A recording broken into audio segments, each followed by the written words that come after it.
Bonjour à tous. Je suis mes chers confrères, mes chères consoeurs, je suis très heureuse de vous accueillir aujourd'hui pour la première visioconférence sur l'arbitrage.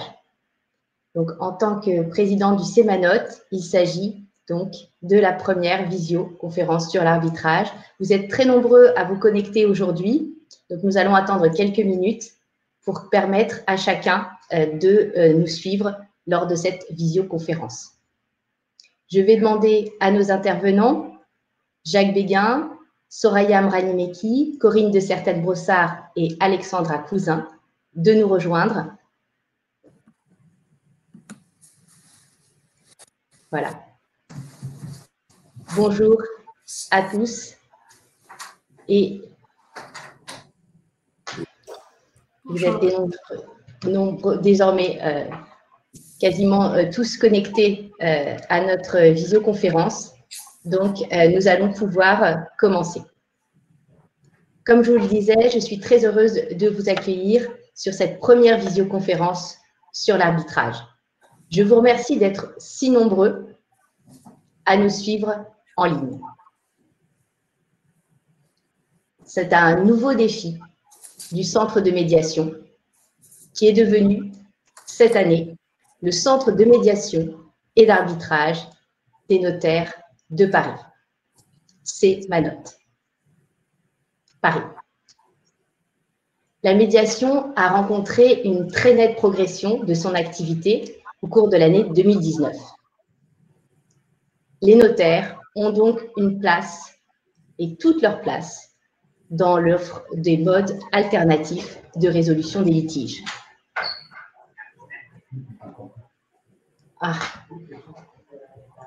Alors, il semble qu'il y ait un problème technique, on ne m'entend pas.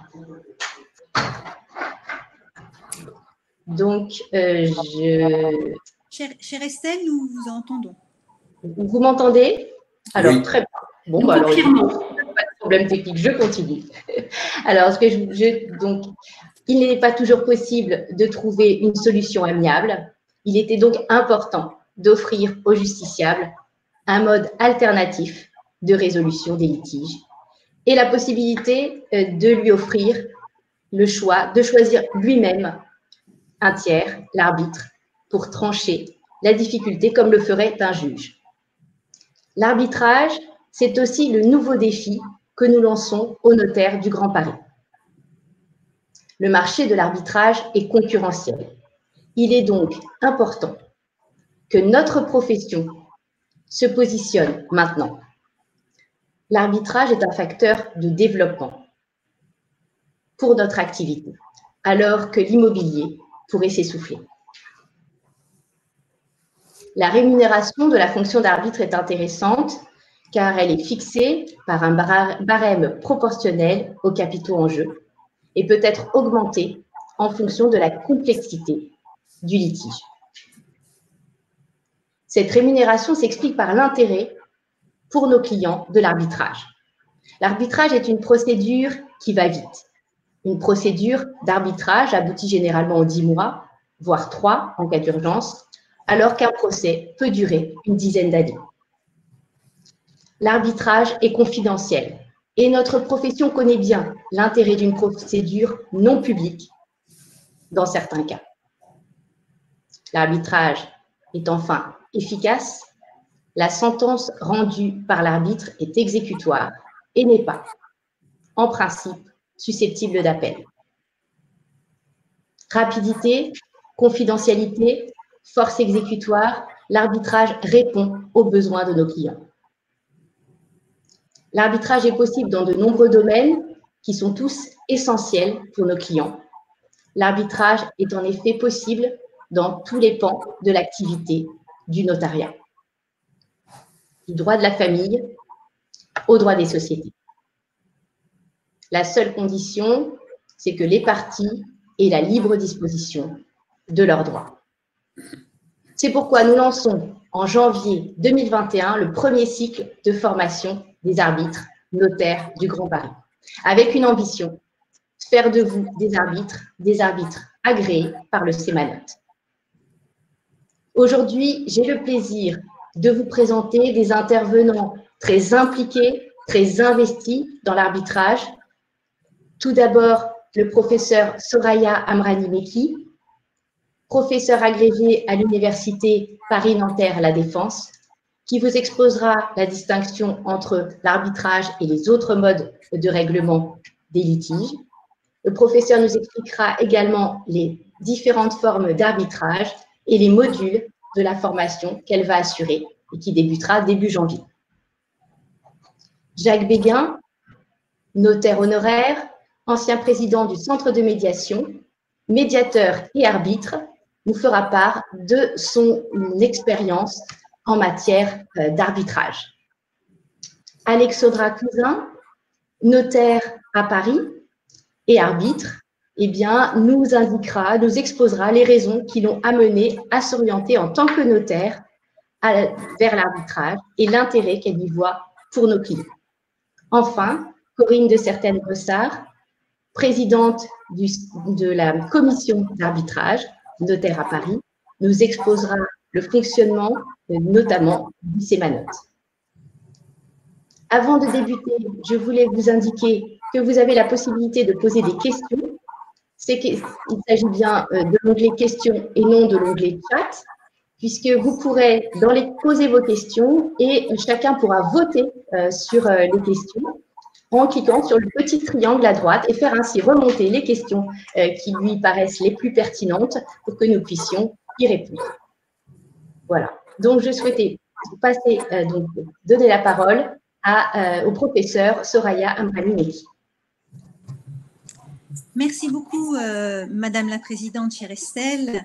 Je suis absolument ravie d'être ce matin connectée à autant de notaires déjà sensibilisés par l'arbitrage puisqu'ils sont inscrits pour parler de ce thème extrêmement intéressant qui est un thème en réalité faussement d'actualité. Faussement d'actualité parce qu'en vérité, l'arbitrage et le notariat, c'est un couple finalement assez ancien. L'arbitrage a toujours existé, il y a toujours eu des notaires arbitres et finalement, l'arbitrage est un prolongement finalement assez naturel, un complément de l'activité des notaires et il est extrêmement important que le notaire puisse avoir dans sa boîte à outils professionnelle différents outils et qu'il puisse proposer à ses clients évidemment des fonctions de conseil, mais de médiation aussi et pourquoi pas d'arbitrage. Alors, la première question qu'on peut se poser, c'est pourquoi est-ce qu'un notaire peut être arbitre? D'abord, il n'y a pas d'incompatibilité. Et même s'il existe une loi de Ventose en 11 qui interdisait au notaire d'être juge, il s'agissait uniquement de lui interdire d'être juge étatique. On ne peut pas cumuler les fonctions de magistrat d'État et de notaire. Mais évidemment, le notaire peut être arbitre. Il peut d'autant plus être arbitre qu'en réalité, être arbitre n'est pas une profession réglementée. Tout le monde peut être arbitre. L'article 1450 du Code de procédure civile précise uniquement que pour être notaire, il faut pouvoir jouir pleinement de l'exercice de ses droits. Donc évidemment, le notaire, comme le professeur de droit, comme l'avocat, peut évidemment être arbitre. Mais la question la plus intéressante, c'est pourquoi, plus particulièrement, il serait intéressant d'avoir un notaire comme arbitre. Et là, j'y vois personnellement au moins 3 raisons. La première, c'est son expertise professionnelle. J'en profite pour demander à ceux qui n'interviennent pas de couper leur micro parce que j'ai un retour son important. Donc, si le modérateur pouvait couper les autres micros, merci, c'est gentil, ce sera mieux. Donc, j'y vois 3 raisons pour que le notaire soit particulièrement arbitre. D'abord, son expertise. Le notaire est un technicien, c'est un professionnel du droit qui a une expertise particulièrement intéressante dans certains domaines et pas uniquement, comme Estelle vous l'a très bien fait remarquer, pas uniquement en droit de la famille. La deuxième raison, c'est le fait que l'arbitrage fonctionne sur l'amiable, sur l'accord amiable des parties pour pouvoir recourir à un arbitre. Il faut un accord de volonté et il faut pouvoir choisir librement son arbitre. Or, le notaire inspire confiance. Les études statistiques le montrent, le notaire est le professionnel du droit qui inspire le plus confiance parmi les citoyens. 70% des citoyens estiment que c'est une profession qui inspire confiance. Et donc, c'est cette confiance qui peut légitimer la désignation du notaire en tant qu'arbitre. Et puis, la troisième raison, elle est liée au statut de l'arbitre, du notaire plus particulièrement, du notaire, parce que le notaire a une déontologie. Il y a un focus très important dans la déontologie du notaire. Il est habitué à se préserver des conflits d'intérêts. Estelle l'a souligné, il est habitué à s'assurer de la confidentialité. Il a intégré la notion de loyauté, d'indépendance et d'impartialité. Donc oui, non seulement évidemment le notaire peut être arbitre, mais particulièrement le notaire est tout à fait disposé, de par son statut et la confiance qu'il inspire, à être arbitre. Et puis la troisième raison, c'est le fait que le notariat en son ensemble doit impulser, et c'est ce que fait la Chambre de Paris, la mission d'arbitre le notaire. Pourquoi ? Vous le savez, il y a un mouvement de déjudiciarisation extrêmement fort en France depuis à peu près 30 ans. On a vu une succession de lois qui ont sorti du giron des juridictions de très nombreux domaines. Et ces domaines ont très souvent profité au notaire, puisque le notaire a récupéré une grande part de la juridiction gracieuse. Le notaire est devenu un substitut au juge pour tout un tas de fonctions, et on a même été jusqu'à parler de notarisation du droit. Et le notaire est donc un relais important pour l'émission du juge étatique. Là, il s'agit d'aller encore plus loin. Il s'agit de confier au notaire des missions qui permettraient d'éviter la saisine d'un juge en cas de différend. Il le fait déjà lorsque le notaire est médiateur. Et le centre de Paris a déjà mis en place un centre de médiation qui fonctionne très bien. Et les notaires ont vu qu'ils pouvaient tout à fait endosser la mission de médiateur qui était finalement naturelle pour eux puisqu'ils sont installés au sein des familles ou des sociétés et qu'ils ont un contact particulier avec leurs clients qui leur permet de les amener à trouver par eux-mêmes une décision. Finalement, l'arbitrage, c'est la suite logique. C'est de dire finalement, si le notaire peut endosser une juridiction gracieuse, si le notaire peut être médiateur, eh bien le notaire peut aussi être arbitre. Parce qu'aujourd'hui, ce mouvement de déjudiciarisation crée un véritable marché très concurrentiel de résolution des différends autrement. Alors le notaire a déjà pris toute sa place sur la médiation, mais il lui faut désormais prendre toute sa place pour ce qui est de l'arbitrage. Parce que l'arbitrage s'est déjà développé et la succession des lois récentes montre qu'il va se développer de manière beaucoup plus importante dans les années à venir. Le seul fait que la loi de programmation de la justice du 23 mars 2019 ait réglementé des plateformes numériques offrant une possibilité de recourir à un arbitre montre bien qu'il va y avoir une démocratisation de l'arbitrage qui va toucher tout un chacun. Et petit à petit va s'installer une culture de recours à l'arbitre et non plus simplement au juge étatique. Et dans ce marché, le notaire doit prendre sa place pour s'installer encore un peu plus comme auxiliaire de justice. On le voit donc, le notaire peut tout à fait être arbitre. Il y a énormément d'avantages par rapport à son statut pour être arbitre. Et pour la profession de notaire, il est important qu'elle prenne toute sa place dans ce marché de la résolution des litiges autrement, ce qu'on a appelé la justice plurielle, c'est-à-dire que pour résoudre ces différends, il y a une palette d'offres sur un marché concurrentiel et les citoyens doivent pouvoir choisir l'offre qui leur semble la plus adaptée. Alors, tout ça est très bien, mais vous devez vous poser la question de savoir, mais très bien, mais qu'est-ce que c'est qu'être arbitre ? Qu'est-ce que ça implique ? Et moi, notaire, est-ce que je peux comprendre exactement ce qu'est l'arbitrage par rapport aux autres modes de résolution ? Et moi, notaire, comment est-ce que je pourrais être amené à être désigné comme arbitre et comment est-ce que je pourrais être amené à suivre une procédure d'arbitrage ? Vous allez voir que ça n'est pas très éloigné ou trop éloigné de ce que vous faites. Il s'agit simplement d'acquérir quelques compétences supplémentaires et complémentaires. Le premier point est donc de savoir qu'est-ce que c'est que l'arbitrage. L'arbitrage, ce qu'il faut bien comprendre, c'est sa nature particulière qui amène à comprendre l'étendue possible de l'arbitrage. Le premier point concerne la nature de l'arbitrage. Qu'est-ce que c'est qu'être arbitre? Eh bien, c'est d'être un juge. Mais un juge non pas étatique, magistrat, qui est passé par l'École nationale de la magistrature, mais un juge privé, choisi d'un commun accord par les parties elles-mêmes ou par un centre d'arbitrage que les parties ont choisi de désigner. Alors, cet arbitre, il a bien une mission juridictionnelle. Ça veut dire que l'arbitre dit le droit. Il a une fonction de jurisdictio, il dit le droit. Et il va rendre une décision qui est une sentence arbitrale, et cette sentence arbitrale a bien autorité de choses jugées. Ça veut dire que cette sentence arbitrale dit le droit et s'impose aux parties. Et les parties ne peuvent pas aller devant un juge de première instance pour remettre en cause ce qui a été dit. Cela permet de mettre fin au litige. Et comme Estelle l'a déjà souligné, ce qui est important, c'est que les parties peuvent, en principe, par ce contraire, renoncent à exercer un appel contre la sentence arbitrale qui est rendue.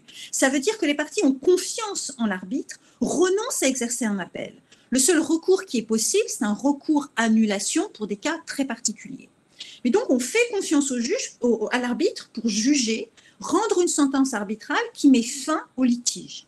C'est la différence essentielle avec les modes amiables de résolution des différends. C'est la différence essentielle entre un notaire médiateur et un notaire arbitre. Le notaire médiateur, il est là pour amener les parties à trouver par elles-mêmes une solution à leurs différends. Mais ce sont les parties qui construisent elles-mêmes la solution. Et au dernier moment, les parties peuvent dire « non, finalement, je ne suis pas d'accord ». Et je ne trouverai pas un accord, la solution, même la meilleure solution alternative ne m'a pas convaincue. Donc oui, nous avons mis en place tout un tas d'outils amiables, mais je ne suis pas d'accord, donc je me retire de cette médiation. Alors que lorsqu'il y a arbitrage, ça n'est pas possible. L'arbitre impose sa solution aux parties. Vous voyez bien la différence? Dans un cas, les parties sont impliquées pour trouver par elles-mêmes une solution et elles peuvent refuser de trouver cette solution. Dans l'autre cas, il s'agit d'une véritable procédure où le notaire va rendre une sentence et décider la solution qu'il va imposer aux parties. Alors, ce sont donc deux modes de résolution de différends bien différents, mais en réalité, il y a quand même un lien, et le lien, c'est l'accord des parties. Motulski parlait de justice lénifiante parce que dans les deux cas, il y a quand même un accord pour dire on va traiter le litige différemment d'un mode de résolution étatique des différends. Ça, c'est très important. L'arbitre, donc, est juge et l'arbitre va statuer selon les règles de droit applicables. Donc, il va appliquer les règles de droit que vous connaissez parfaitement. Sauf si les parties, puisque c'est une justice douce, souple, laissée à la libre volonté des parties, sauf si les parties demandent à l'arbitre de statuer, on dit, en amiable compositeur. C'est-à-dire que les parties peuvent vous demander non pas de statuer en appliquant le droit, mais de statuer en équité. On le voit tous les jours, il y a des arbitrages, soit avec application du droit strict, soit des arbitrages en équité. Et même ces arbitrages en équité, finalement, on part d'une solution juridique, on évalue la situation concrète et on prend une solution. Donc, vous voyez, l'arbitre, c'est une mission qui est bien une mission juridictionnelle. Évidemment, le notaire voit tout un tas d'intérêts, non seulement pour lui et pour le notariat, mais également pour les parties, pour recourir à cet arbitrage. Mais Jacques Béguin vous exposera son expérience et vous dira mieux que moi ce qu'il en est pour en convaincre les parties. Mais tout simplement, évidemment la confidentialité, évidemment la célérité. Il suffit de voir les durées de procédure, les masses contentieuses. Et même si on ne prenait pas en compte la célérité, il y a un élément, un argument qui, à mon sens, est déterminant, c'est celui de la qualité de la justice qui pourrait être rendue. Parce que dans un arbitrage, qui est un mode juridictionnel privé, vous avez le temps d'être entendu. Il y aura véritablement une audience, on va écouter les parties et les arbitres vont rédiger une sentence qu'ils vont motiver avec le plus grand soin. Et on est là très loin de la gestion des contentieux de masse où on n'a plus le temps d'entendre les parties. Ce que l'on voit en procédure, c'est le développement des procédures sans audience. Et ces jugements qui sont un peu ce qu'on a appelé des jugements tampons avec des motivations stéréotypées. Donc c'est une justice qui, bien que s'imposant aux parties, est finalement beaucoup mieux acceptées parce que les parties ont été entendues et que dans la décision, dans la sentence, on voit qu'elles ont été entendues dans leurs arguments opposés. Alors, bien, cet arbitrage, si vous comprenez bien que c'est une mission juridictionnelle, il faut comprendre aussi qu'il va falloir que vous déterminiez son étendue. Cet arbitrage, il est possible dans de très nombreux domaines qui recoupent les domaines de compétences des notaires. Alors, à l'évidence, le droit de la famille, à l'évidence, mais pas uniquement. Le droit de la famille, et là, généralement, on va faire un distinguo entre les matières qui sont arbitrables et celles qui ne le sont pas. Évidemment, lorsqu'on forme les arbitres, eh bien, un énorme travail, c'est de les sensibiliser à la question de l'arbitrabilité des litiges. En matière familiale, évidemment, tout ce qui est d'ordre patrimonial est arbitral, tout ce qui est d'ordre patrimonial pose plus de difficultés. Ça n'est pas en soi dans un bloc monolithique inarbitrable, mais il va falloir créer des distinctions, par exemple en matière successorale, selon que la succession est ouverte ou non, en matière de pension alimentaire, selon qu'il s'agit du recouvrement des pensions échues ou à échoir. Cela fait l'objet d'une formation très précise qui vous permettra de cartographier ce qui est arbitrable, vous saurez ce qui est évidemment arbitrable, ce qui évidemment ne l'est pas, et les points sur lesquels il faudra que vous soyez sensibilisés. Mais évidemment, pas que le droit de la famille, la matière immobilière. Il y a de nombreux arbitrages en matière immobilière et parfois on désigne des ingénieurs pour être arbitre, parce que c'est un domaine qui est parfois très technique. La matière immobilière, mais également la manière de droit des sociétés, toutes les cessions de fonds de commerce, les nantissements, les constitutions de sociétés. Et là, évidemment, le notaire a toute sa place. Alors, comment va-t-il procéder, le notaire, pour mettre en place cet arbitrage? Eh bien, il va falloir penser aux différentes fonctions du notaire. Et il y a une fonction qui va être particulièrement intéressante, ce sera celle de notaire prescripteur d'arbitrage, puisque vous allez devoir sensibiliser vos clients à l'intérêt de recourir à l'arbitrage, et Jacques Béguin vous en parlera sans doute beaucoup mieux que moi. Sensibiliser les clients pour aller à l'arbitrage, pour leur exposer finalement tous les intérêts qu'ils pourraient y trouver, c'est la mission classique du notaire conseil. Et dans votre fonction conseil, avec le développement aujourd'hui de l'arbitrage, vous ne pouvez plus déjà ne pas envisager l'arbitrage comme un conseil, à mon sens, très judicieux pour vos clients. Mais vous serez également prescripteur parce que va se poser la question de la rédaction des clauses compromissoires. La clause compromissoire, c'est une clause qui est insérée dans un acte, et pourquoi pas un acte notarié, qui va indiquer que les parties s'engagent d'ores et déjà, en cas d'apparition d'un litige entre elles relativement à l'application de cet acte, à recourir à un arbitre plutôt qu'au juge étatique.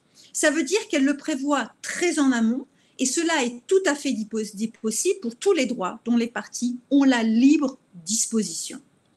Mais évidemment, cette clause compromissoire, j'imagine que le CEMA-Note va offrir des modèles de clauses et que la formation, en tout cas, des notaires pour devenir arbitre fera un focus très important pour expliquer comment rédiger ces clauses compromissoires, quels sont les modèles types et comment les adapter selon que c'est un contrat national ou international notamment.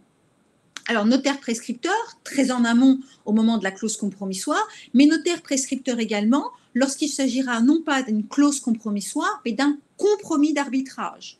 Puisque une fois que le litige est né, il est encore possible de conseiller aux parties d'aller voir un arbitre, et dans ce cas-là, ce sera un compromis d'arbitrage qu'il faudra rédiger et les notaires seront tout à fait adaptés et formés pour faire ces compromis d'arbitrage.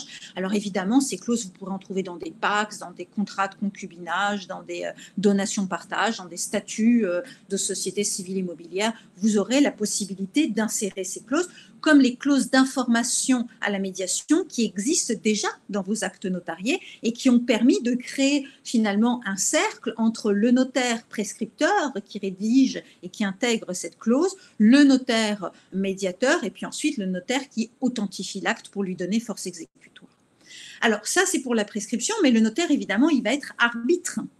Et pour être arbitre, et c'est la force, je pense, de votre profession, c'est que vous avez une profession qui peut s'imposer une exigence de formation de haut niveau. Et c'est la force de la profession de dire, nous notaires, nous nous engageons à ne pas exercer la profession d'arbitre avant d'avoir suivi une formation de qualité et une formation exigeante, notamment exigeante en termes de volume horaire. Exigeante en termes de volume horaire parce que pour former à l'arbitrage, eh bien, il faut non seulement être sensibilisé aux points techniques, par exemple comment rédiger une clause compromissoire, comment s'assurer de l'arbitrabilité du litige, comment rédiger une sentence arbitrale, mais également une formation pratique qui vous permet, dans des ateliers, de rédiger des clauses, de rédiger des sentences et de voir comment, concrètement, vous seriez à même, à travers des cas pratiques, de vous question de votre propre compétence, de vous poser la question de savoir comment on rédige une lettre de mission, etc., etc. Donc, le notaire sera arbitre lorsqu'il sera formé et agréé par le CEMANOT, mais le notaire pourra également se poser la question de savoir quand est-ce qu'il sera désigné comme arbitre. Alors, il pourrait être arbitre unique ou il pourrait être arbitre dans un tribunal arbitral. Et dans ce tribunal arbitral, l'avantage, c'est qu'il y a 3 et non pas un seul arbitre, ce qui, notamment au moment où on commence à exercer la fonction d'arbitre, peut être plus rassurant. C'est un peu comme en matière de médiation, lorsqu'on préfère commencer en faisant de la comédiation pour ensuite se lancer dans des médiations avec un seul médiateur. Là, le tribunal arbitral peut aussi être un moyen de commencer en collégialité pour être assuré sur des premières expériences d'arbitre. Cet arbitre peut être un arbitre ad hoc ou un arbitre institutionnel. N'importe quel notaire peut être désigné arbitre directement par des parties, peut être directement choisi par les parties.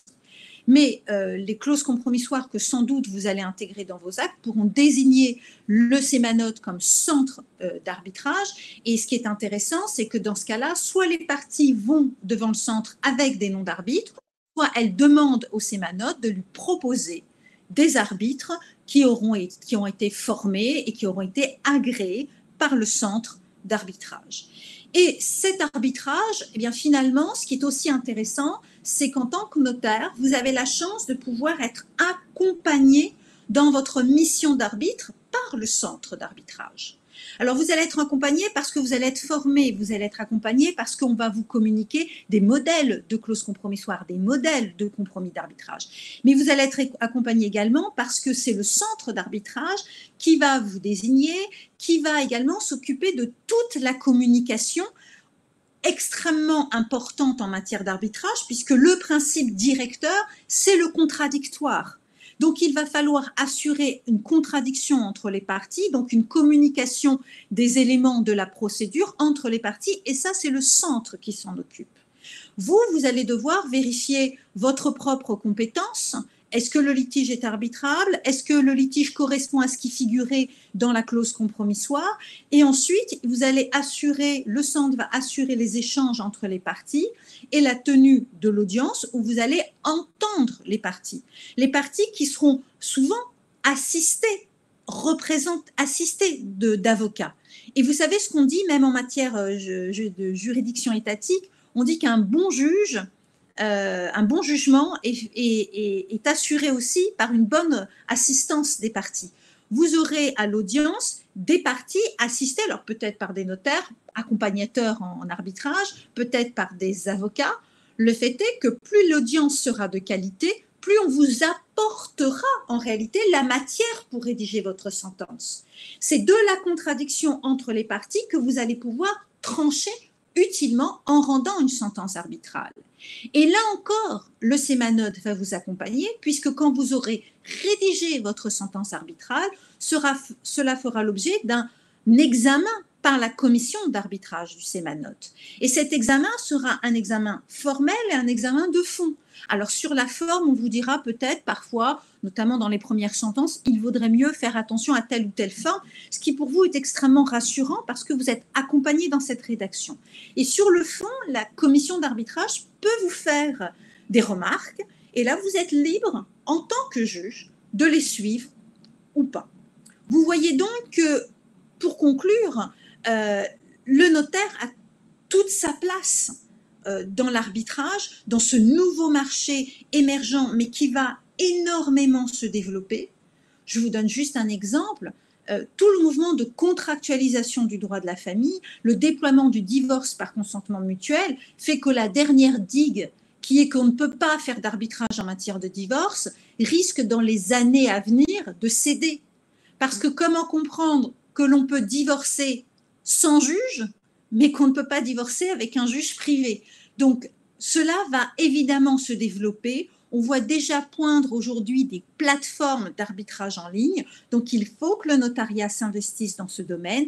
Il l'a fait, il a pris les choses à bras-le-corps. Vous avez un magnifique centre qui est déjà parfaitement performant et expérimenté dans le domaine de la médiation et qui développe aujourd'hui l'arbitrage. Il y a aujourd'hui deux pieds, la médiation et l'arbitrage, qui font partie de cette offre de justice plurielle et qui d'ailleurs ne s'excluent pas l'un l'autre, parce qu'il faut aujourd'hui que le notaire, dans sa boîte à outils, il ait et la médiation et l'arbitrage, et que le notaire puisse se dire qu'est-ce qui est le plus adapté. Est-ce que ce sera plutôt un mode amiable ou de l'arbitrage, sachant que même si vous êtes dans une procédure d'arbitrage, il est possible à tout moment de décider de recourir à un médiateur. Vous voyez bien, votre boîte à outils aujourd'hui, eh bien, elle s'étend et vous allez être des acteurs indispensables de la justice de demain parce que vous êtes de véritables auxiliaires de justice.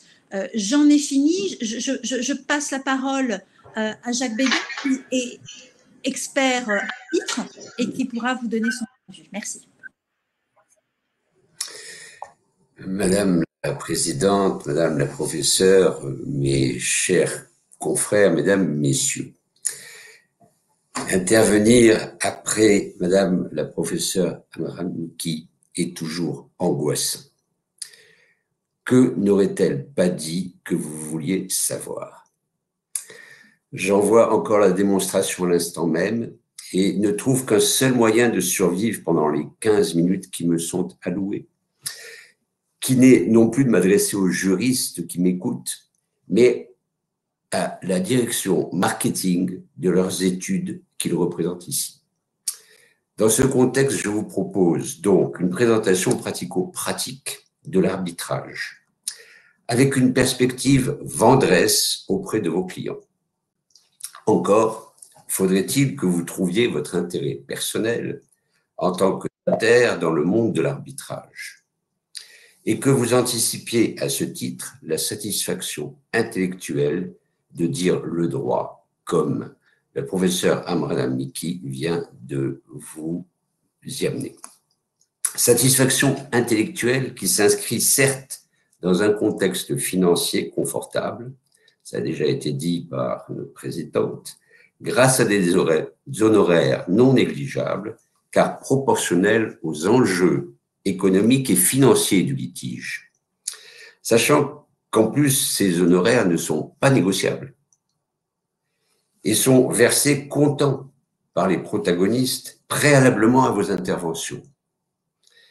En fait, cela ne vous changera pas de votre pratique notariale, à la réserve près que le barème appliqué est progressif.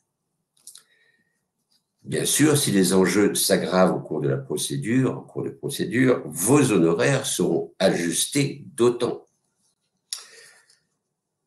Se faire une renommée dans un petit monde où, comme je viens de le dire, où l'on vit confortablement, et en plus y trouver son plaisir intellectuel, n'est-ce pas la panacée pour d'excellents juristes?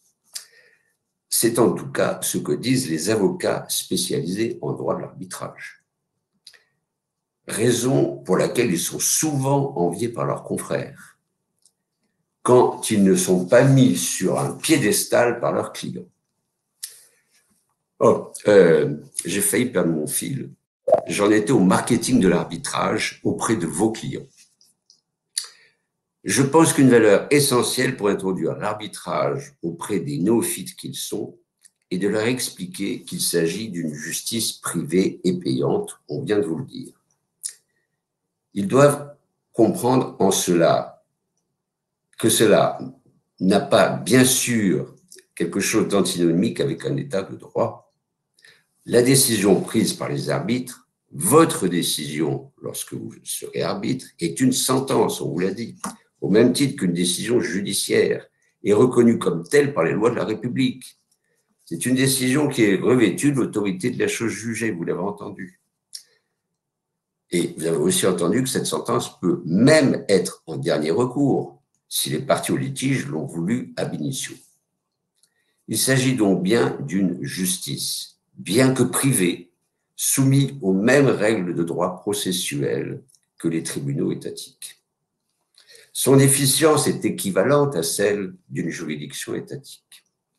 Son caractère privé lui confère en revanche plusieurs avantages indéniables par rapport au judiciaire. J'en donnerai quelques exemples tirés de mon expérience, de mon vécu. Premièrement, l'interlocuteur des parties au litige et leurs conseils dans les centres d'arbitrage qu'on vous a présentés sont les directeurs de ces centres et non pas des greffiers. Ces mots ne sont pas une agression vis-à-vis des greffiers, ni d'aucun magistrat, que je respecte au plus haut point intellectuellement et quant à leur éthique. Mais que je vais avoir à différencier d'un point de vue pratique, car nous ne vivons pas dans les mêmes mondes. Et le nôtre, celui de l'arbitrage, est beaucoup plus libre et disponible. Je m'explique. Dans le respect des règles de neutralité et d'indépendance tout au long d'une instance, le directeur, en l'occurrence la directrice s'agissant du Sémanot, répondra au téléphone pour éclairer les conseils des parties au litige sur, par exemple, des pièces à fournir ou sur leur mode de présentation. Pour le dire avec humour, l'arbitrage, ce n'est pas le 22 à Asnières de Fernand Reynaud. Ce lien direct et cette disponibilité sont d'autant plus précieux si l'un des protagonistes est étranger, et encore plus si son conseil est étranger.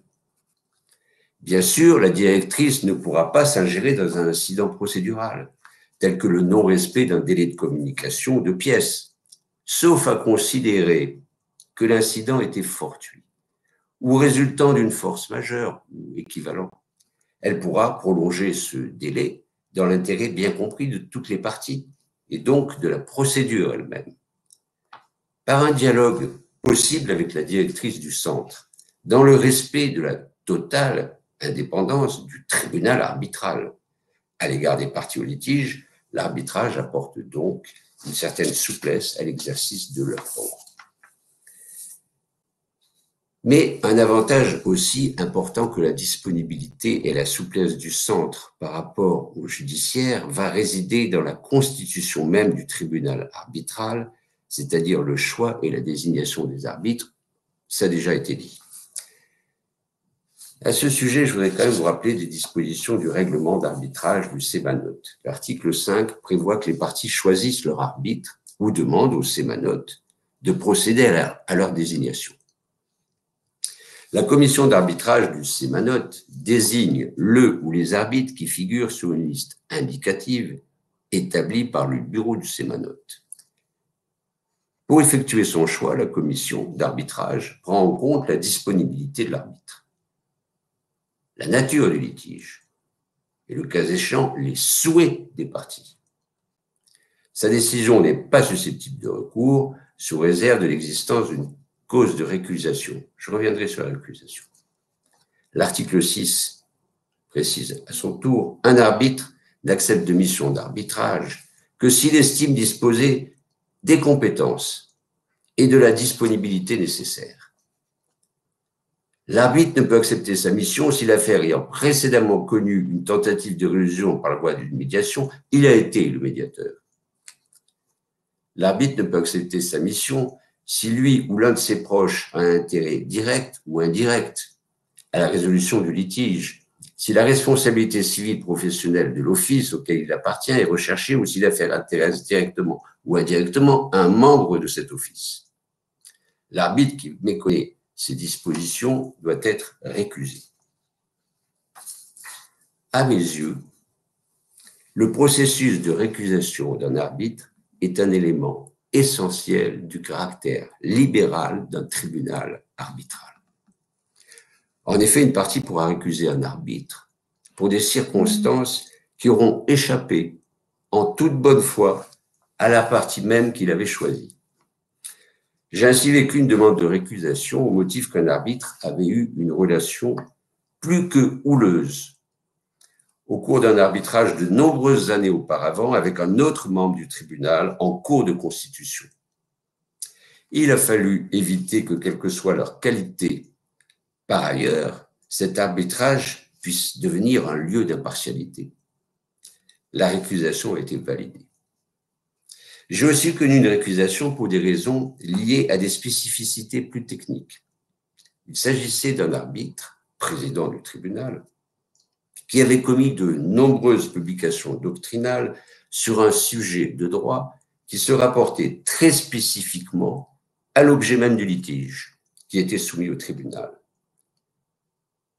Il parut évident que ne pouvant se départir de sa doctrine et qu'il n'avait pas non plus en la circonstance quelque espace pour se déjuger, sa partialité et la partialité de cet arbitre pourraient être à tout moment soupçonnées dans cette instance.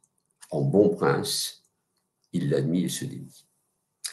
Le choix des arbitres n'est donc pas vain et les centres d'arbitrage, le sachant, y veillent avec la plus grande attention, même si leur exercice en interne à ce sujet n'apparaît pas. Il n'est pas souhaitable qu'il apparaisse au grand public. Aussi, cet exercice de désignation des arbitres constitue l'un des éléments les plus attractifs de l'arbitrage pour vos clients. Par opposition à l'arbitraire dans lequel ils se retrouvent face à la composition d'une juridiction étatique, sauf tribunaux spécialisés et encore. Il est d'autres sujets plus prosaïques qui intéresseront pour autant tout autant vos clients en dehors de ce que je viens d'évoquer quant à la souplesse de l'arbitrage et du bon choix de ses acteurs. Envisageons par exemple les délais, ça a été mentionné déjà tout à l'heure. Là encore, nous allons découvrir les avantages d'une juridiction privée par rapport aux juridictions étatiques. En premier lieu, ce sont les belligérants eux-mêmes, ça a été dit, à huis clos avec leurs conseils et leurs arbitres, qui vont figer le calendrier qui leur convient pour obtenir une décision sur le litige qui les oppose. Ah, oui, de quoi faire rêver tous les juges de la mise en état qui se débattent dans les procédures judiciaires au milieu de centaines de contentieux qui s'entremêlent avec des enjeux sans commune mesure les uns par rapport aux autres et des plaideurs qui n'en ont que faire. Avec l'arbitrage, nous sommes au paradis processuel. La preuve, imaginez devant une juridiction étatique un accident dans le déroulement du calendrier judiciaire, ce qui manque rarement d'arriver. Nous voilà repartis pour des lustres. Alors que dans un arbitrage, les parties vont garder la main sur la refonte qui devra en découler de leur calendrier. Ainsi, les renvois résultant d'incidents de procédure, contrairement au monde judiciaire, resteront dans des délais choisis entre les parties, leurs conseils et leurs arbitres. D'ailleurs, il est essentiel de rappeler que ces derniers, les arbitres, ne peuvent en effet se délier de leurs règles déontologiques de disponibilité. En acceptant sa mission, l'arbitre s'engage à se rendre disponible pour suivre ponctuellement le calendrier de la procédure d'arbitrage et rendre la sentence à la date prévue. Aussi, ai-je trouvé normal dans mes expériences vécues, de manière bien sûr parfois légèrement trop agressive, que des conseils rappellent à des arbitres qu'ils étaient aussi payés pour cela. Et vous verrez quand vous serez, vous, arbitre, qu'ils ne s'en privent pas, les conseils. Parmi les autres avantages de l'arbitrage que vous entendez impatiemment que j'aborde, il y a évidemment, ça a été annoncé, sa sacro-sainte confidentialité. Ah, que vos clients aiment cela. Se rendre justice loin des prétoires aux oreilles indiscrètes, malgré l'incessant brouhaha. Il est clair qu'il est réconfortant de savoir que ni le reste de sa famille non prenante au litige, ni ses amis, ni ses concurrents, ni ses co-contractants, ni le personnel de son entreprise, ni ses créanciers, ni ses débiteurs, voire le fisc pour ce qui peut ne pas l'intéresser. Encore moins les journalistes en quête de mauvaises nouvelles, ni les romanciers traînant sur les bancs des salles d'audience en attente faits divers provocateurs de leur prochain best-seller. Non. Personne nous écoute. Les débats sont à huis clos, archi-clos. Réalisez que les arbitres eux-mêmes sont tenus à ne révéler à quiconque l'existence même du litige, et donc encore moins celle de la procédure qui pourrait y avoir trait. Rendez-vous compte que les arbitres sont tenus au secret des délibérations d'un arbitrage qui est secret. Et cela, bien sûr, y compris à l'égard même des parties qui les ont désignés. Voilà un avantage qui incontestablement convainc beaucoup de belligérants au bénéfice de l'arbitrage. Certains de vos clients pourront également considérer comme très avantageux par rapport à un processus judiciaire de pouvoir mettre, ça a été dit, fin en toute discrétion, à tout moment, à un arbitrage, dont personne ne soupçonne, nous l'avons bien compris, l'existence, il est secret. Alors, pourquoi ne pas passer de l'arbitrage à la médiation, si besoin était? Et encore plus souvent d'ailleurs, pourquoi ne pas retourner vers une table de négociation?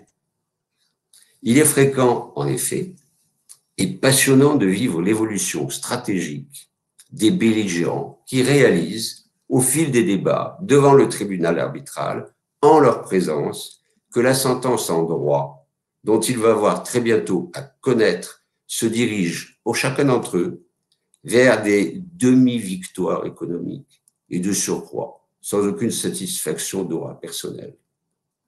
Alors, ils se remettent autour d'une table pour rechercher une solution, gagnant-gagnant, à leurs difficultés respectives. Enfin, un dernier avantage que je vous citerai, loin d'être négligeable, quant à ses conséquences dans le temps, résulte de la facilitation ou correction d'erreurs matérielles dans le contenu d'une sentence.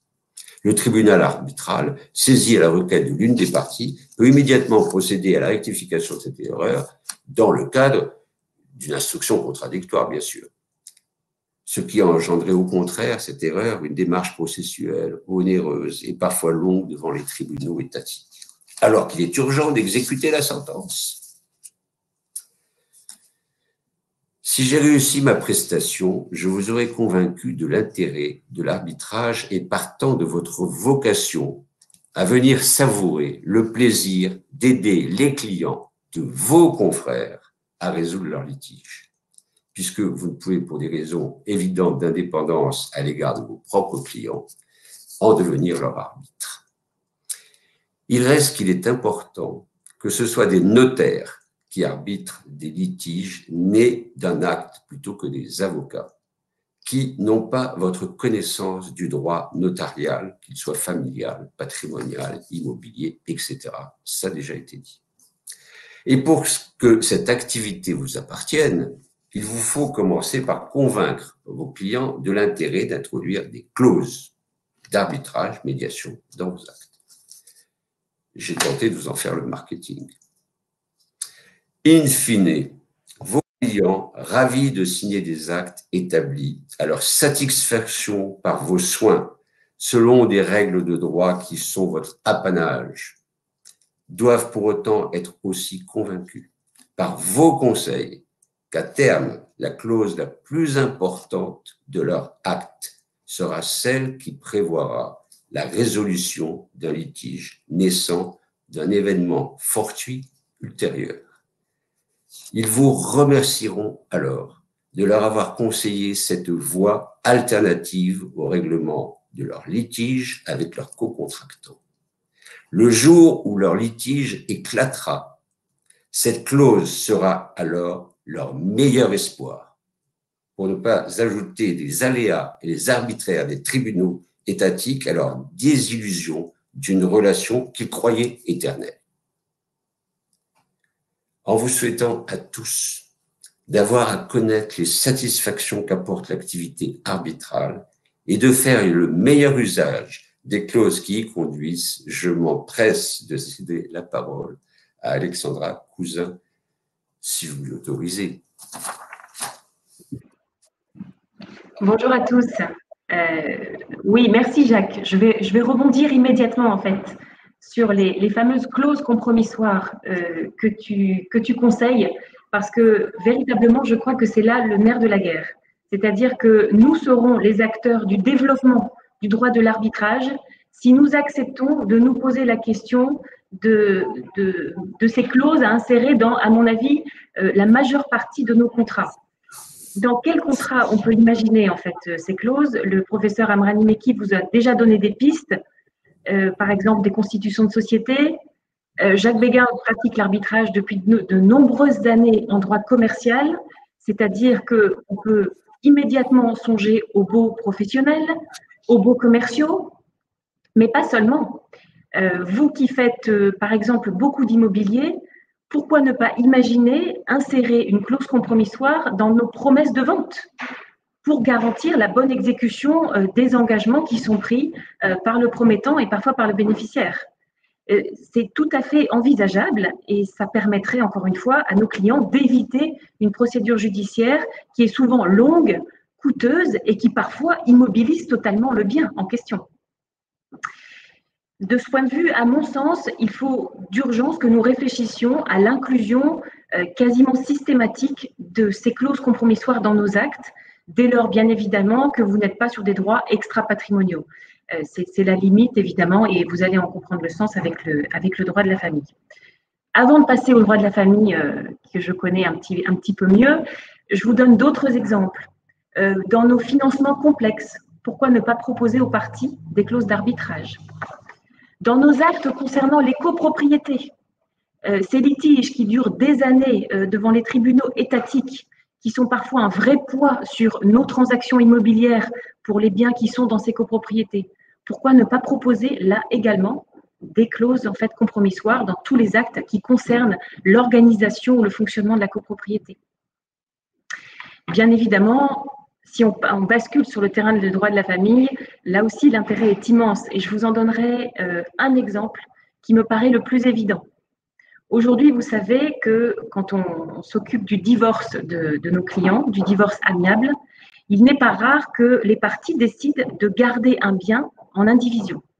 Soit parce que ce bien ne peut pas être vendu immédiatement sans devoir rembourser une économie fiscale à la clé, et là je vous parle de tous les biens qui ont été achetés sous un régime de défiscalisation intéressant, soit parce que tout simplement, dans les accords intervenus, l'un des deux époux restera dans ce bien un temps défini, parfois à titre de prestation compensatoire.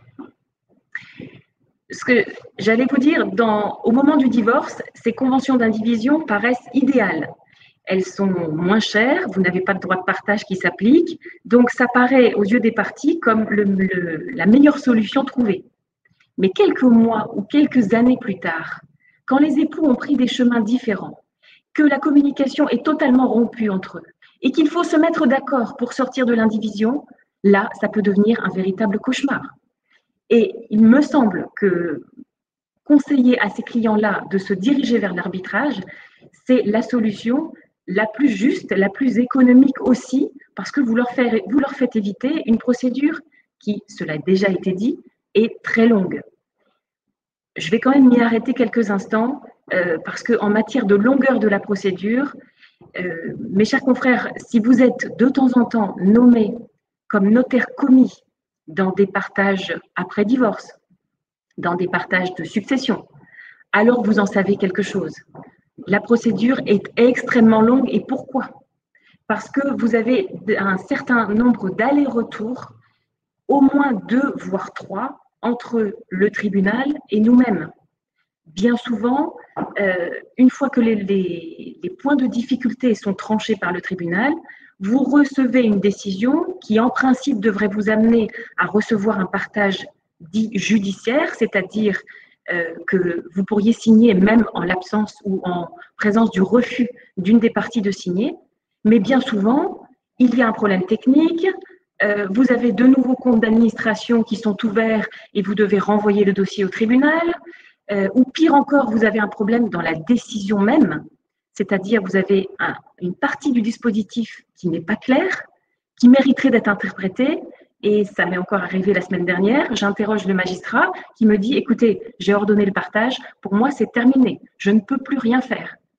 Quelle est la supériorité de l'arbitrage dans tous ces cas-là? Ce n'est pas seulement la rapidité. Jacques Béguin vous a dit tout à l'heure, on peut corriger une sentence arbitrale si un point n'a pas été suffisamment clair très facilement. Autrement dit, l'arbitrage vous propose une efficacité à vendre à vos clients. Et ça, c'est très important. Donc, comment vous le vendrez? Jacques a été très disert dans ce domaine, donc je vais aller assez vite. Bien sûr que la discrétion est essentielle sur ces sujets et surtout pour vos clients les plus fortunés. La rapidité, c'est évident, c'est-à-dire que on compare 10 mois à peu près d'arbitrage à des procédures de partage judiciaire qui vont de 5 à 10 ans, très souvent, et qui abîment évidemment psychologiquement beaucoup les parties, parce qu'on ne sort jamais indemne de ce genre de procédure. La thérapie judiciaire, ça n'existe pas, hein, c'est un rêve, mais je suis sûre que vous le savez, parce que vous savez comme moi dans quel état on reçoit tous ces clients qui sortent d'une procédure extrêmement longue. Par la compétence, enfin, parce que évidemment, vous pouvez proposer aux clients d'être jugés par des gens dont ils sauront qu'ils sont compétents dans le domaine qui est le problème de leur litige. Donc, à mon sens, ça fait un panel d'avantages qui sont à présenter à nos clients et qui sont assez faciles. Maintenant, est-ce qu'il vous faudra apprendre à endosser ce rôle? C'est-à-dire, autrement dit, est-ce que vous allez transpirer à grosses gouttes pour rédiger vos premières sentences arbitrales? Sur le plan de la forme, c'est certain, tout le monde a besoin de la formation nécessaire pour savoir comment naviguer dans ce nouveau tribunal arbitral. Ça ne s'impose pas de soi-même, ça j'en suis bien consciente. Mais en revanche, la sentence en elle-même, est-ce qu'on y est prêt, nous, notaires? Je vous invite à la réflexion suivante. Quand vous êtes nommé notaire commis, par exemple, dans une indivision, que faites-vous dans votre état liquidatif, sinon d'analyser les prétentions de chacune des parties et de suggérer la solution qui vous semble la plus juste en droit et parfois la plus équilibrée? En réalité, sans vous en rendre compte, vous préparez ce qui pourrait être une sentence arbitrale. Donc, il ne faut pas que vous soyez effrayés. En réalité, c'est quelque chose qui peut vous paraître pas si éloigné du tout de votre travail au quotidien. Et si je me permets de faire un parallèle avec nos matières en droit de l'immobilier, parce qu'il n'y a pas que le droit de la famille. Là encore, quand un rendez-vous de promesse de vente devient houleux, quand vous avez des prétentions totalement opposées de chacune des parties, même quand on est deux notaires, qu'est-ce que vous faites? Vous consacrez tout votre temps, toute votre énergie à entrevoir le plus rapidement possible quelle est la solution la plus juste, la plus équilibrée, qui pourrait permettre aux parties de se rapprocher. Là encore, vous êtes très très proche de l'arbitrage, en réalité. Et soyez bien conscients que notre tarif nous y incite. Pas d'accord, pas d'acte, pas de rémunération. Alors évidemment, c'est notre tarif, mais il n'y a pas que ça. J'ai bien conscience que vous avez choisi ce métier parce que précisément vous étiez attiré par ce rôle de neutralité du notaire. En d'autres termes, vous aurez compris, devenir arbitre ne sera pas une révolution. À mon sens, mais ça a déjà été dit, c'est le prolongement naturel de vos fonctions. C'est la mise en pratique de votre savoir juridique, de votre sens de l'équilibre et de votre goût pour des solutions justes. En d'autres termes, allez-y. Eh bien, merci beaucoup Alexandra. Écoutez, je vais passer là. Merci beaucoup. C'était extrêmement clair, comme pour Jacques et Soraya, qui ont vraiment été très convaincants sur l'arbitrage et qui nous donnent vraiment envie de nous lancer. Je vais passer la parole à Corinne de Certaines Brossards. Je t'en prie, Corinne. Eh bien, encore merci à nos deux confrères d'avoir bien voulu nous partager avec nous leur retour d'expérience en matière d'arbitrage. Et on sait que lorsque dans nos dossiers, eh bien, il devient urgent de prendre des décisions et de pouvoir les exécuter, mais qu'il n'est plus le temps d'aller en médiation, tout en préservant, en privilégiant la confidentialité, eh bien, il est alors temps de penser à l'arbitrage. Grâce à l'arbitrage, on l'a vu, le notaire qui pouvait se sentir frustré de ne pas pouvoir trancher un conflit va pouvoir conseiller à ses clients de faire appel à un arbitrage par un de ses pairs. Le notaire arbitre désigné pourra alors trancher un conflit dont il maîtrisera en sa qualité de notaire et grâce, ainsi que Soraya Amrani-Beki vous l'a indiqué, grâce aux échanges qu'il pourra avoir avec les différents intervenants, toutes les règles et tous les enjeux. À l'issue de la sentence arbitrale, le notaire prescripteur et ses clients auront la satisfaction de voir leur dossier aboutir sans attendre de longues années de procédure. La profession, comme auparavant, mais plus encore depuis la loi Croissance, doit diversifier ses champs d'action. Votre chambre vous accompagne afin que vous puissiez permettre à vos clients d'utiliser l'arbitrage, mais votre chambre va aussi plus loin, car elle va donc, ainsi qu'Estelle vous l'a indiqué, vous proposer très prochainement une formation sur mesure à cette activité. Cette formation, longue, comme vous l'a dit Soraya, comprendra 48 heures de cours qui pourront être réparties en 4 sessions de 2 jours.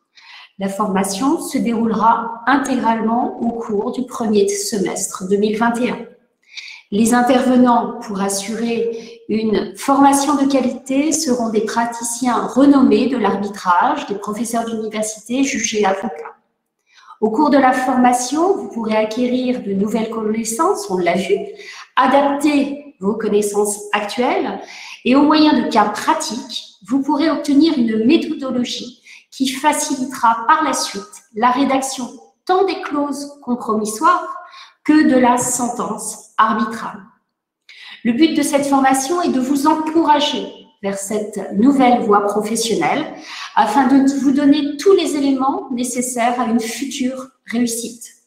Cet accompagnement sera réalisé grâce à un outil que vous connaissez tous maintenant, le Centre de médiation des notaires de Paris, devenu, depuis l'Assemblée générale du 25 septembre dernier, le Centre de médiation et d'arbitrage des notaires de Paris. La formation sera mise en place donc par le centre qui est déjà, comme vous l'avez sans doute utilisé pour certains, le centre de formation reconnu en matière de médiation et dont la directrice est Madame Ariane Padovel.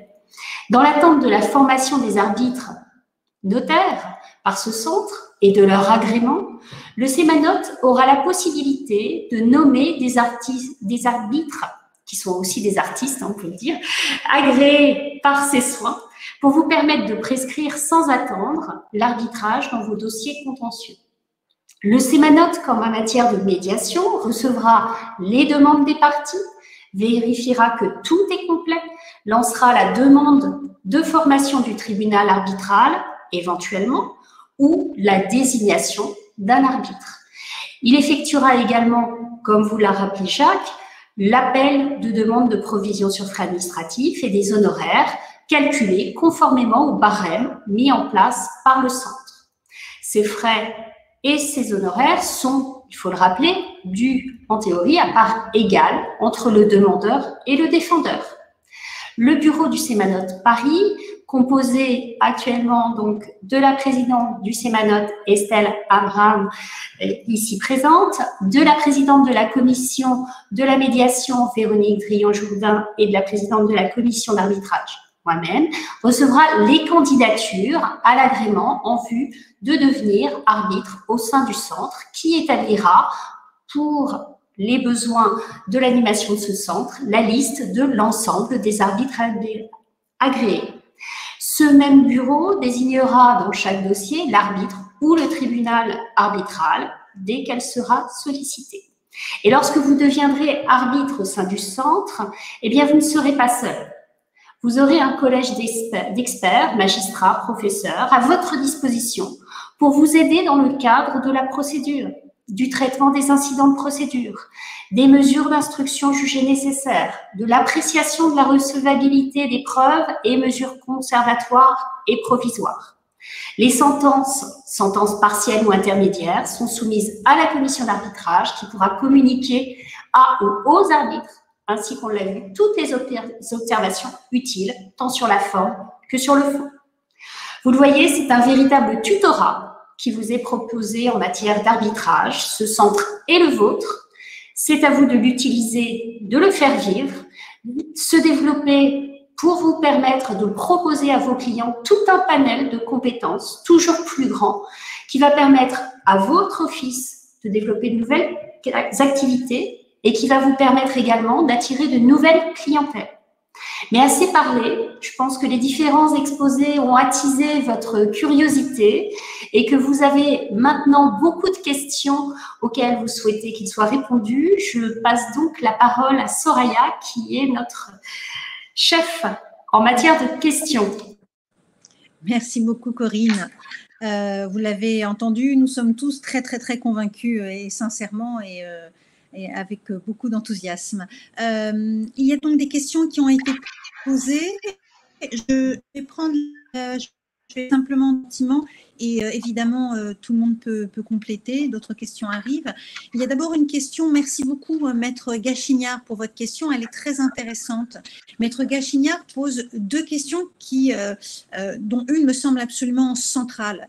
La première question est de savoir si finalement il n'y aurait pas eu un intérêt pour le notariat à plutôt créer un centre avec les avocats, en rappelant que parfois les relations ont pu être tendues. En réalité, il me semble qu'il n'y a absolument pas de concurrence. Se crée un marché de l'arbitrage comme se crée un marché de la médiation. Il n'y a pas de concurrence, il y a une offre qui est faite et l'un n'est pas exclusif de l'autre. C'est-à-dire que les notaires ont une position qui me semble absolument naturelle pour proposer une offre d'arbitrage au CEMANOT, ce qui n'empêche pas que par ailleurs, il y ait des tribunaux d'arbitrage composés à la fois de notaires et d'avocats, qu'il y ait également un centre d'arbitrage d'avocats, il y aura peut-être les huissiers de justice demain, tout le monde, en fait, chacun peut avoir son propre centre, comme il peut collaborer avec d'autres professions. Je pense qu'il y a vraiment complémentarité et pas de concurrence là-dessus. La deuxième partie de la question est très intéressante, puisqu'il est indiqué qu'il ne s'agit pas d'une justice privée. Oui, c'est une justice privée. Est-ce qu'il faut la craindre? Je trouve que de votre part, maître, c'est un très bon réflexe de se poser la question. Moi, je trouve essentiel, quand on veut être arbitre, de se poser la question de la privatisation de la justice en France. Pourquoi? Parce que si vous vous posez la question, ça veut dire que vous aurez le réflexe de faire attention lorsque vous serez juge-arbitre. Évidemment, créer cette justice privée peut comporter des risques. Et en tant que scientifique, j'ai écrit de nombreux articles pour souligner ces dangers. C'est un danger d'avoir des arbitres qui ne connaissent pas le droit. C'est un danger de recourir à des arbitres qui n'offriraient aucune garantie de déontologie. C'est un danger d'aller voir des arbitres sur des plateformes dont on ne connaît pas le CV, dont on ne sait pas s'ils ont été formés. Et c'est pour ça, et c'est précisément parce que je suis très critique sur la privatisation de la justice, que je peux tout à la fois être en support du développement d'un arbitrage par des professions du droit réglementées qui offrent des garanties de compétences et de déontologie. Et puis, comme on vous l'a dit, il y a un problème de gestion de la masse contentieuse par les juridictions. Je voudrais juste souligner, mais nous en sommes tous parfaitement conscients, qu'en cette période de crise pandémique, les retards et les stocks des juridictions se sont très lourdement aggravés. Qu'est-ce qu'on a vu pendant le confinement? On a vu des chefs de juridiction envoyer des bulletins aux avocats en leur disant « Allez en médiation, nous homologuerons les accords rapidement, faites de la médiation, faites de la contractualisation de la procédure. » Et Alexandra vous a bien parlé tout à l'heure des partages dans une procédure judiciaire, alors même que ça peut sembler très tard parce qu'on est dans une procédure judiciaire, il y a un moment donné, quand on a passé des années, qu'on voit qu'on multiplie les incidents, que les choses ralentissent, qu'on est obligé de supporter cette lourdeur et que d'un point de vue de politique procédurale, on développe les procédures totalement dématérialisées, des procédures sans audience, finalement, qu'est-ce qui est de plus humanisé?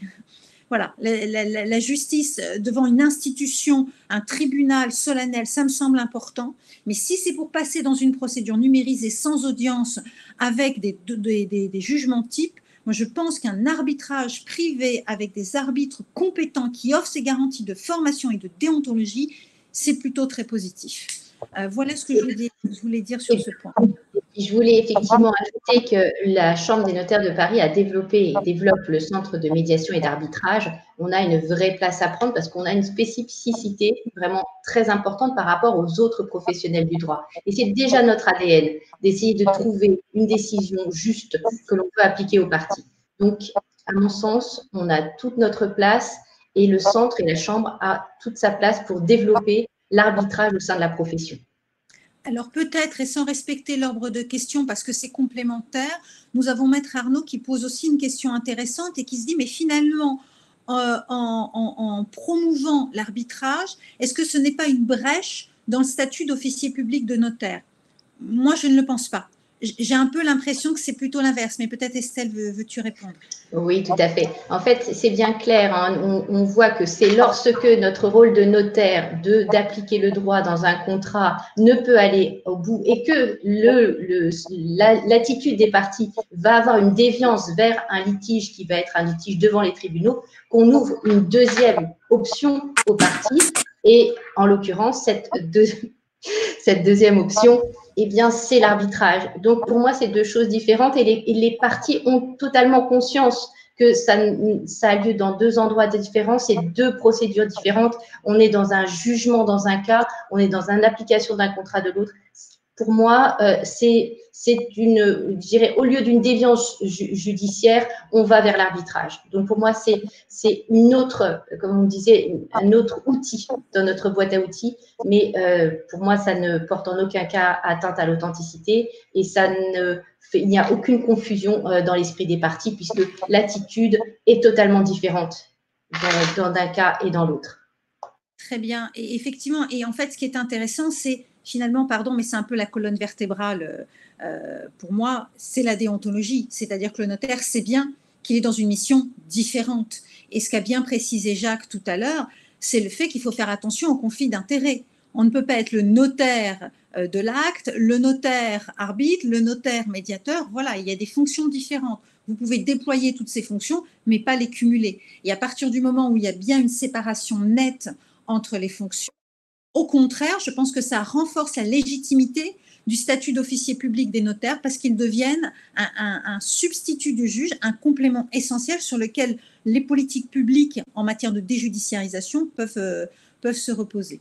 Alors, il y avait une autre question extrêmement intéressante, celle qui fait le lien aussi, c'est de Maître Poulpiquet, qui se pose la question de savoir si finalement il faut prêter serment pour être arbitre, s'il suffit d'avoir le diplôme supérieur du notariat. Alors peut-être que je vais poser la question peut-être à Corinne. Alors pour le serment, je vous dis tout de suite non parce que ça n'est pas une profession et ce n'est pas un magistrat, donc on ne prête pas serment. Mais sur le diplôme supérieur du notariat, je crois que l'intérêt de la formation, Corinne, que vous allez proposer montre bien qu'il ne suffit pas de ce diplôme. Tout à fait. On l'a vu, c'est une spécificité, une complémentarité. Donc, certes, on est tous diplômés notaires, mais on a besoin d'un plus, d'un élément complémentaire qui va nous permettre d'être totalement efficace dans le cadre de cet arbitrage.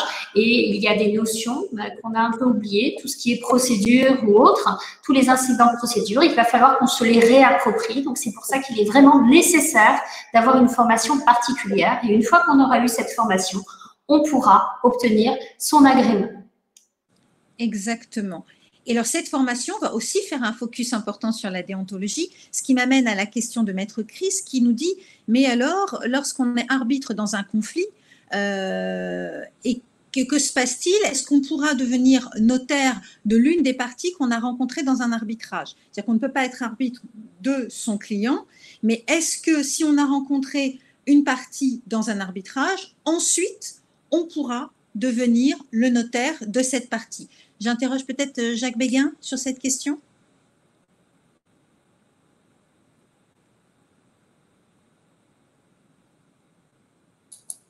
Voilà, j'ai retrouvé la parole. Oui. Vous m'entendez? Oui, oui, oui. Le notaire qui aura été arbitre et qui aura séduit l'une des parties présentes qui souhaitera que ce notaire arbitre devienne son notaire, c'est la question, aura, à mon sens, une difficulté éthique qui est que à partir du moment où, immédiatement après un arbitrage, l'on devient le notaire, ceci revient à dire j'avais un lien de dépendance que j'ai créé pendant l'arbitrage. Donc pour moi, c'est exclu. Tout à fait. Et c'est l'intérêt quand on travaille sur la déontologie, c'est justement de travailler sur des cas pratiques pour voir qu'il y a des cas qui sont évidents, d'autres qui sont un petit peu plus flous, un peu en zone grise. Mais là, effectivement, il y a un lien de dépendance. Et on a même parfois des logiciels sur les conflits d'intérêts pour vérifier si on n'est pas intervenu dans un arbitrage. Donc, il faut être extrêmement prudent sur ce point. Alors, il y a une question peut-être pour Alexandra. Je propose cette question pour elle de Maître Hatton, qui se pose la question de savoir s'il faut être forcément notaire médiateur avant d'être notaire arbitre. Je vois la réponse physiquement, mais Alexandra, s'il te plaît. Non, ce n'est pas nécessaire. Et gardez à l'esprit, comme Soraya vous l'a expliqué, que vous êtes dans un mode amiable de règlement des litiges, mais très différent. L'arbitrage n'étant pas proche du tout de la médiation. Dans la médiation, vous aidez les parties à trouver et à élaborer elles-mêmes les modalités de leur accord. Vous êtes arbitre, vous êtes en quelque sorte juge, un juge un peu spécial, choisi de manière privée par des parties, mais vous allez vous comporter comme tel et vous allez trancher le litige, c'est-à-dire que vous n'êtes pas du tout dans un rôle de conciliation des parties. Donc, ce sont des choses très différentes, c'est une casquette très différente et donc non, ça n'est pas nécessaire, à mon sens. Vous pouvez donc être notaire médiateur et notaire arbitre, jamais dans la même affaire, mais vous n'avez pas à être notaire médiateur pour être notaire arbitre, ni notaire arbitre pour être notaire médiateur. Voilà, ce sont des fonctions différentes, mais qui s'articulent parfaitement. Une question pour Corinne de Maître Hamon qui se pose la question de la manière dont, une fois que tout cela sera bien mis en place avec un nombre suffisant de notaires arbitres parfaitement formés, comment au sein du CEMANOT seront attribués les litiges aux différents arbitres, ce que Jacques avait déjà un petit peu souligné sur la disponibilité et autres. Corinne ? Donc en fait, tout simplement, le litige est porté auprès de la direction du CEMANOT, Paris, qui ensuite transmet cette information au bureau, comme je vous l'ai indiqué, et le bureau désigne les arbitres. Alors, il ne les désigne pas comme ça en sortant du chapeau, mais au sein du CEMANOT, eh bien, on voit déjà comment ça fonctionne en matière de médiation, c'est-à-dire qu'on voit la disponibilité, on voit également en amont s'il n'y a pas de problème d'incompatibilité déontologique, comme on l'a vu avec un dossier. On vous demandera toujours quand vous êtes arbitre si vous avez pu avoir un lien avec les parties. Et on juge également en fonction du degré de spécificité de l'affaire. Si c'est une affaire, par exemple, en DIP, eh bien, il faudra quelqu'un qui manie les différents langages qui pourront être utilisés et les différentes notions de droit international privé, par exemple.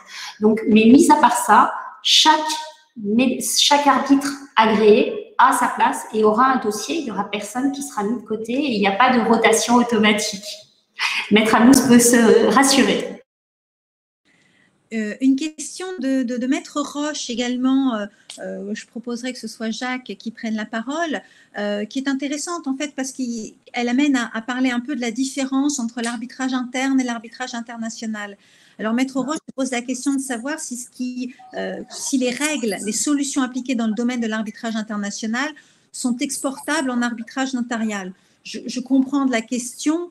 Déjà qu'il faut peut-être mieux préciser la différence entre l'arbitrage interne et l'arbitrage international et le critère de distinction qui est finalement la manière de s'extraire même du corpus juridique national. Jacques ?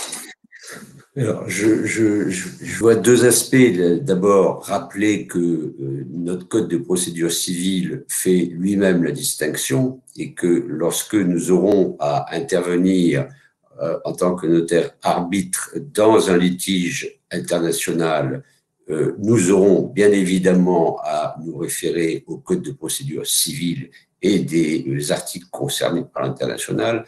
Bon, ça, c'est un petit aspect théorique, je dirais. Sur l'aspect pratique de l'international, le notaire arbitre à l'international sera dans le cadre du CEMANOT appelé à prendre en observation des règles du fort qui peut avoir été impliqué aussi dans un autre État. Donc, la relation entre le rôle de l'arbitre, notaire-arbitre national et le notaire-arbitre dans un contexte international n'ont pas, à mon sens, de corrélation. Voilà. Le seul point de convergence, ce sera à travers les règles processuelles. Tout à fait. Alors, j'en profite pour remercier en même temps Maître Savouré de son intervention sur les questions, qui nous dit que l'arbitre, c'est un avenir et un accomplissement. On en est bien persuadés tous ici. Peut-être, puisqu'il n'y a pas de nouvelles questions, j'aimerais bien interroger Alexandra pour lui demander finalement qu'est-ce qui fait qu'on passe le cap, qu'est-ce qui fait qu'à un moment donné on décide d'être notaire-arbitre et plutôt plus précisément quand on dit qu'il y a quelque chose qui vous rassure, le fait d'être formé.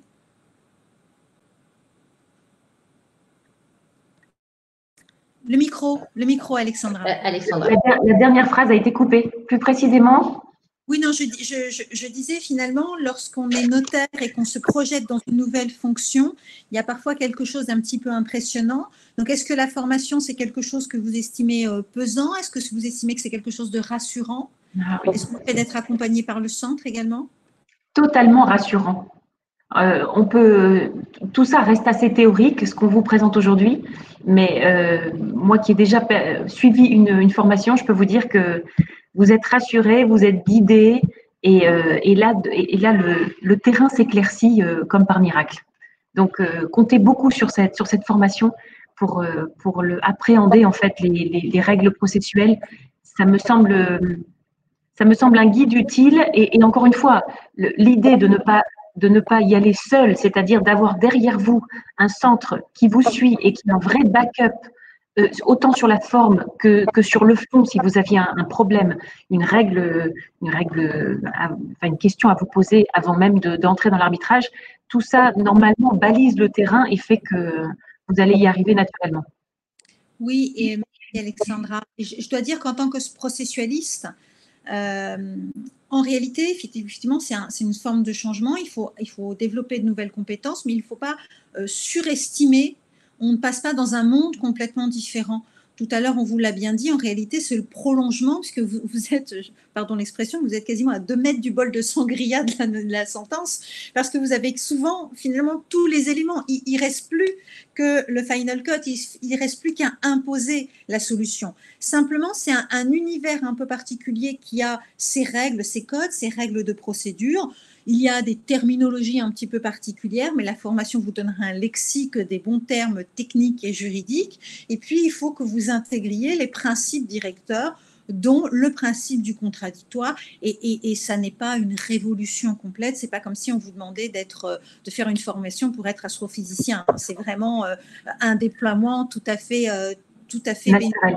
Et naturel. Et vraiment, je pense que il faut aussi se dire que vous avez une petite partie d'une mission d'intérêt général et que c'est ce que vous offrez à vos clients en leur proposant en amont avec la clause compromissoire ou en aval avec le compromis d'arbitrage. Et c'est un service que vous rendez à votre client, puis c'est un service aussi que vous rendez au service public de la justice indirectement. Alors, nos confrères…